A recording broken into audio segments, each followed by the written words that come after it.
Welcome to the Practice by Numbers Forms Editor, your go-to solution for streamlining patient intake, enhancing your practice's efficiency, and customizing your data collection process. With our intuitive platform, you can create, edit, and manage forms tailored to your practice's needs. In this video, we'll discover how the Forms Editor can transform your daily operations. Now, let's look at how to create a new custom form based on an authorized information release.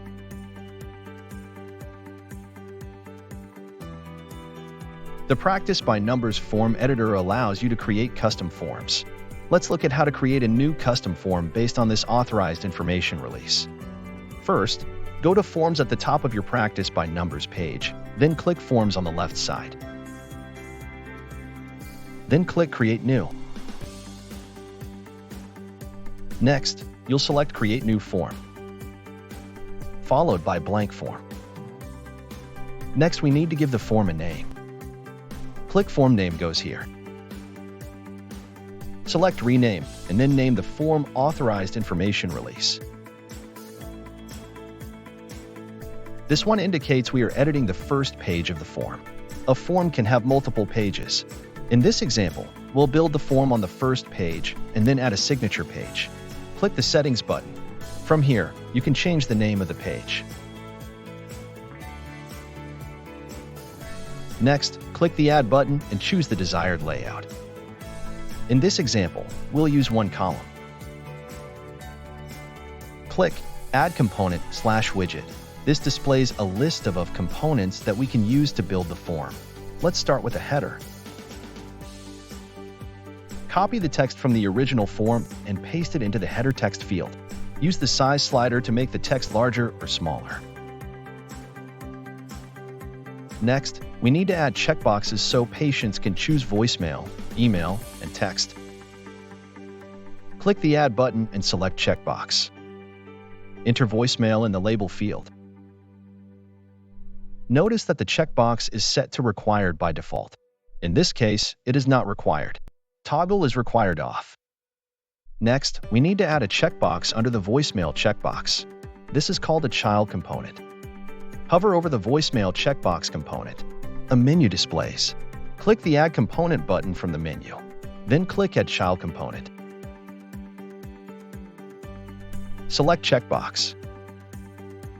Then enter appointment reminders in the label field and turn off as required. The appointment reminder child component should only display if the patient first clicks the voicemail checkbox, so we need to add a condition. Click the Conditions button. Select Voicemail as the reference. Select as checked as the condition. Click Add Filter to complete the condition.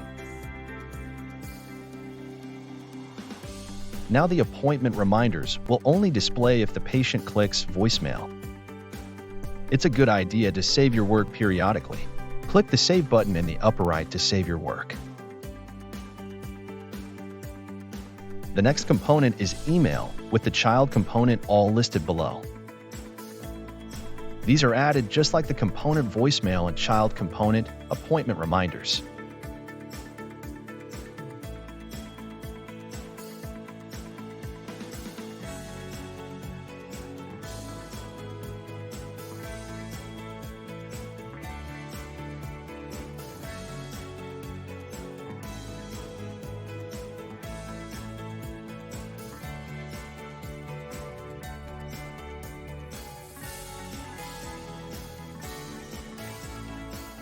Now we have the checkbox component Email with the checkbox child component all listed below. To allow patients to choose which type of email notifications they want to receive, add a child component to all listed below. Select the Select option since there are multiple options.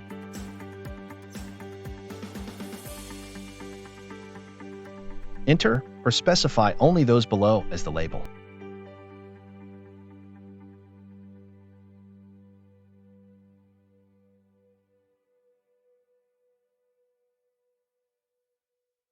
Next, under Choices, enter the options, enter appointment reminders in the label field.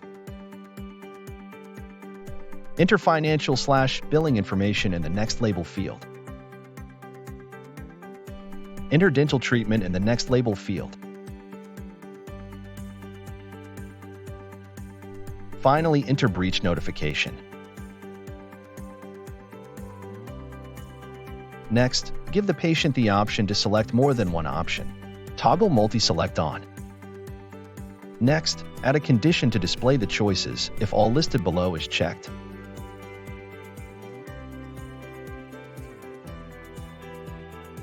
Remember to save periodically. Next is the text component, which is structured like the email component we just created. Start with a checkbox component.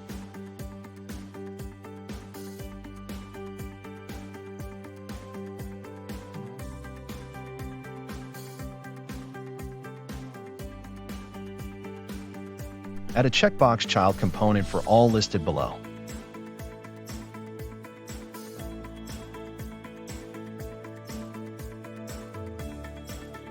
Add the condition.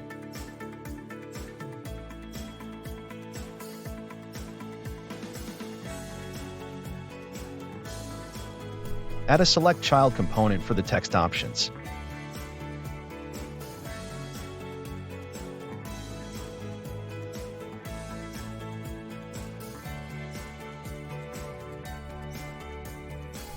Notice the error not unique. Since this reference was used in the email component, the reference needs to be changed. Edit the reference to make it unique. Add choices for appointment reminders, financial/billing information, and dental treatment.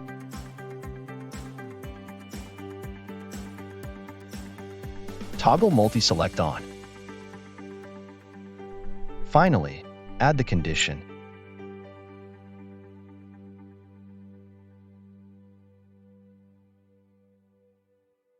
Next, we have some long text.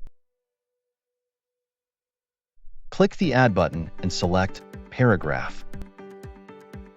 Enter the desired text in the Paragraph Text field. The text can be formatted using the tools available.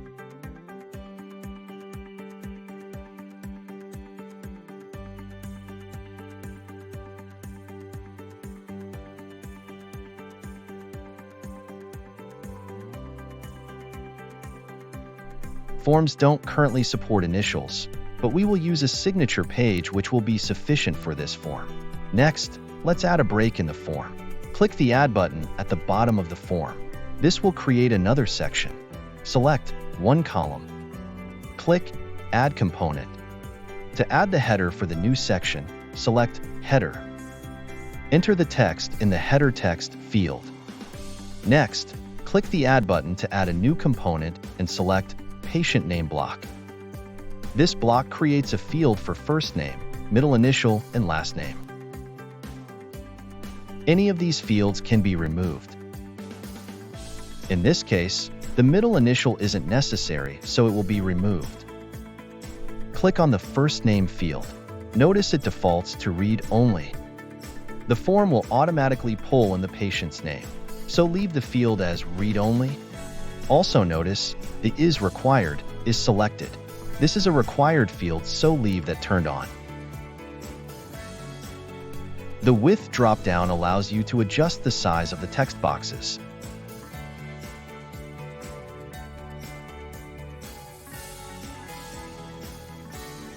Next, add the date of birth component.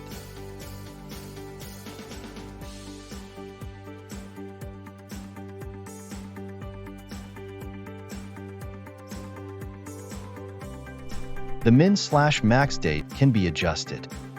If the max date field is left without a date, the patient will be able to choose any date in the future. Next, add a paragraph component. Enter the text in the Paragraph Text field.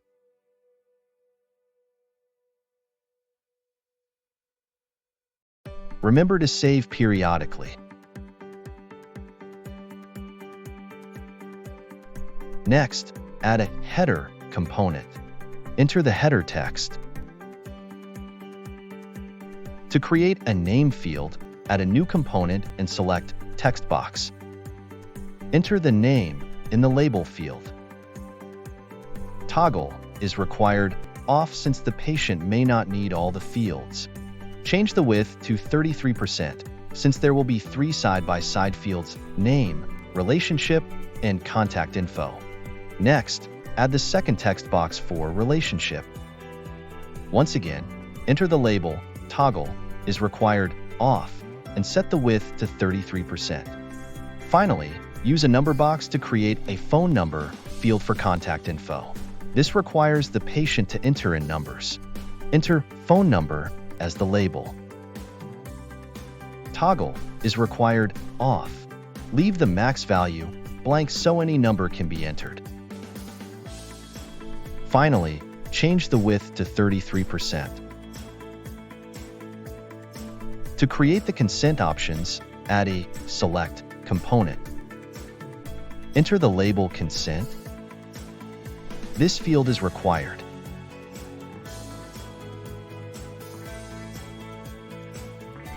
Next, add the choices: appointment and reminders, dental treatment, and financial/billing information. The patient should be able to choose multiple options, so toggle on multi-select. Next, let's skip down to the bottom of the form to this paragraph. Click Add and select Paragraph. Enter in the paragraph text.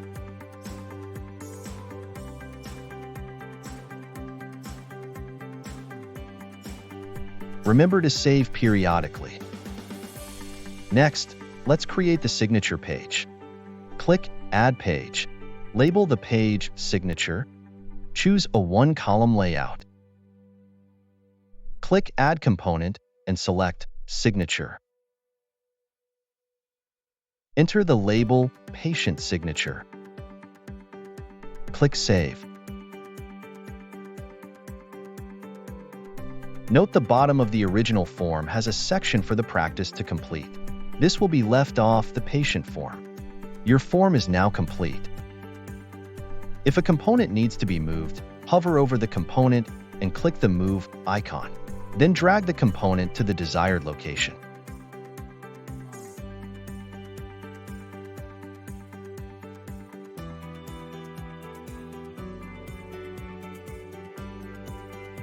If a component needs to be copied, hover over the component and click the Duplicate icon. This creates an exact copy next to the original. Once you finish moving and copying the components, remember to save your form.